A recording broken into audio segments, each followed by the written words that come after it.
Hey guys, Matt Jones in Pupyong, a small, almost like a village. You can see with like market gardens, these hothouses which are fairly common in agricultural areas of Korea. And this is where the location of Australia's first casualty in the Korean War occurred, when Squadron Leader Graham Strout crashed his plane after an attack on Samchok Station. At the time of the attack, Strout was reported missing because after coming out of the attack he failed to make the rendezvous with the other three pilots. They assumed that he died in a crash at the site of the attack in Samchok because of a large explosion which two of the other pilots identified.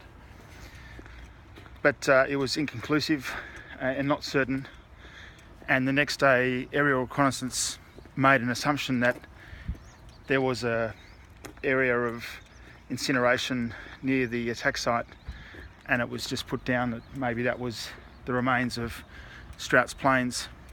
So it wasn't until 5 months later, in late December, when a two-man recovery team came in through Mokho, which is a port city to the north of here, about 8 kilometres, met with the local sort of local commander, and advised the recovery team that this is actually where location of where Strout's body could be found, or remains could be found, and where the crash had occurred. So they came down here I guess they moved down here. Wasn't particularly safe, I don't think. I think there was a lot of collaborators with the North Koreans, with the communists at that time. Apparently, in around Mukho, there was a lot of Stalinist propaganda on the walls, a lot of hammer and sickle.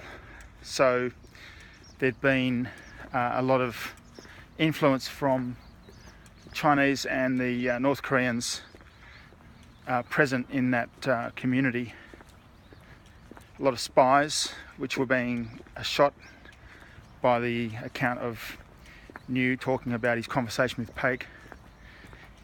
They came down here. New interrogated a number of the locals who confirmed that they had actually witnessed the crash. He was taken to what he very briefly describes as the remains of Strout. So from the sound of it, I don't think his whole body was necessarily intact.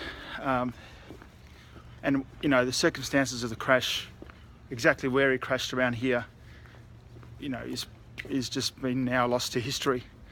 So just behind me here is a canal, just behind the small field of garden market you saw.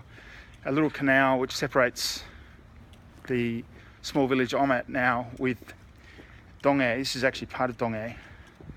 And where I'm walking through now is what's called a 5-day market, which is a very common phenomena in Korea, where communities have what's called a 5-day market. So every 5th day they hold the market. So for example, day 1 and day 6, or day 2 and day 7 of the month, they'll hold the market, and this place will come alive. At the moment, most of the doors are closed, and there's a few shops open, but you know, this is pretty much Donghae. It's quite small. There's no motels or no hotels in this little precinct that I can find, which is really unusual.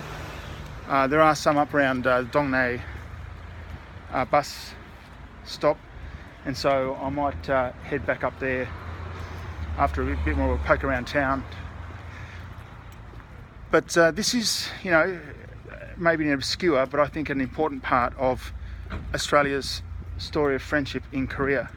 It's certainly a tragic and in some ways a gruesome story, but it's a necessary one.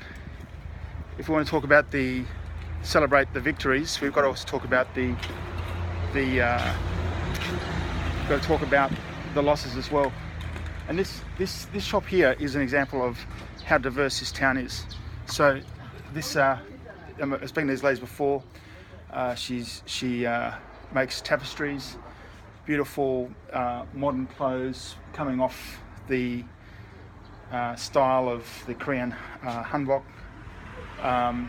So it's quite lively, very lovely people. Welcome to Bupyeong. The story continues soon.